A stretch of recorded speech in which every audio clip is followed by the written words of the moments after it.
表現をご覧になっていただきます。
日本に577年前から伝わります狂言泉流宗家でございます。今回ミラノ万博が食の祭典ということで、私ども600年前から伝わります狂言の演目にもお酒や食べ物をテーマにとった作品がたくさん残されております。今日はそんな演目をご覧いただきました。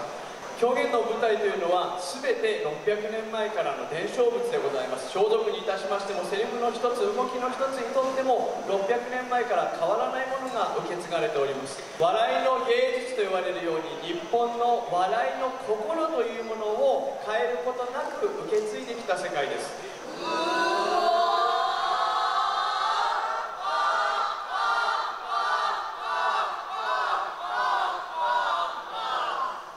素敵な笑顔がたくさん舞台の上から拝見することができました。これからも日本の文化、そして世界の文化、交流をしながら笑顔のあふれる、世界を作っていければ私ども努力してまいります。おかげさまで愛・地球博、上海万博にも出演をしておりまして、その以前は宇宙未来博ですとか世界デザイン博、これはパビリオンの中で公演というのをそれこそ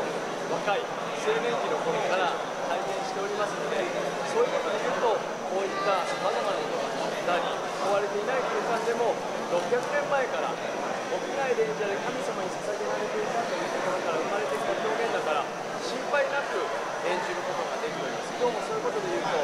自然と流れてきてしまう方々が足を止めてご覧いただけたというのは日本の魅力であったり表現の心というものがちゃんと伝わったからじゃないかなというふうに嬉しく思います。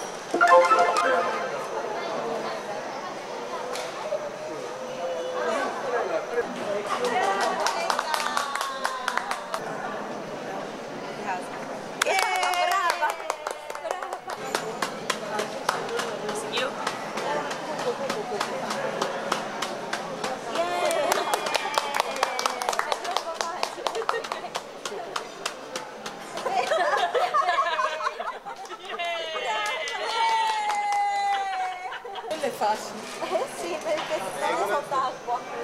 Bravo, bravo. Spaghetti caffè.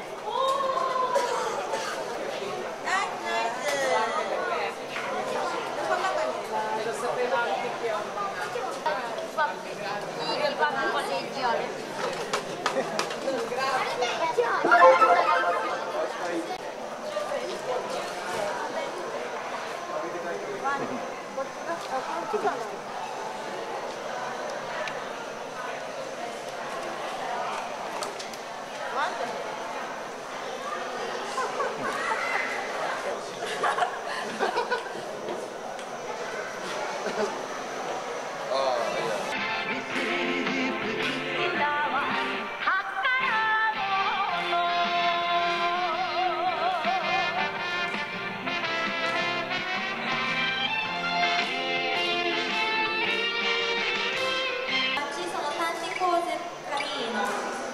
in Giappone